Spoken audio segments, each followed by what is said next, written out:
Chaque jour, j'ai peur. Qu'est-ce qui va arriver à ma fille? Qu'est-ce qui va arriver à ma fille? Le père de l'une des victimes ne sait plus quoi faire pour que justice soit faite. Il se sent démuni face à cette situation, lui qui a logé Paul Mukendi chez lui lors de son arrivée à Québec. La justice a fait ce qu'elle devait faire. Le monsieur a été condamné.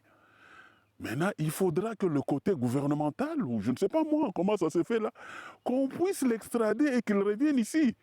Et il ne se cache même pas, il le dit lui-même que venez me chercher.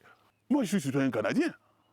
Je ne suis pas, à moins que je suis un citoyen canadien de second rang, qu'on m'aide à ramener le gars ici et qu'il fasse ses 10 ans. C'est ça mon souci.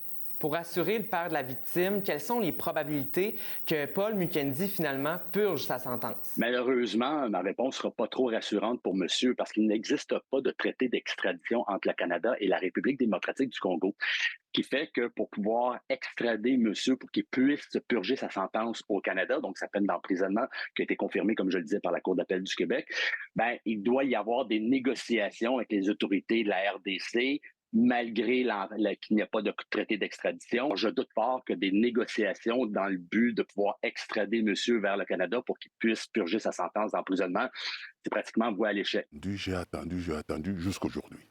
Peut-être il faudra que l'opinion publique sache que il y a des situations comme ça que nous vivons. Quelqu'un qui parvient à faire un crime au Canada et qui se vante même que s'ils sont capables, qu'ils viennent m'arrêter. Alors je me pose la question, si ma fille était la fille d'un homme connu, est-ce que cette situation allait rester comme ça, impunie? Et il faut toujours se rappeler ça. Pour lui, il est pourchassé, il est une victime du Canada et il va rester là parce qu'il va toujours citer évidemment la Bible qui dit, écoutez, si tu es pourchassé illégalement dans un pays, tu peux quitter pour un autre pays et il va là-dessus. La famille de la victime espère que l'arrivée du nouveau ministre d'État de la Justice de la République démocratique du Congo aura des répercussions sur cette affaire. D'ailleurs, il a récemment publié sur X. Il indique « Le chef d'État m'a instruit de sortir tous les cadavres des placards. J'exécuterai ces instructions dans un esprit de justice et d'équité. » Il indique que seule la justice élève une nation. À Québec, Marc-Antoine Mailloux pour Nouveau Info.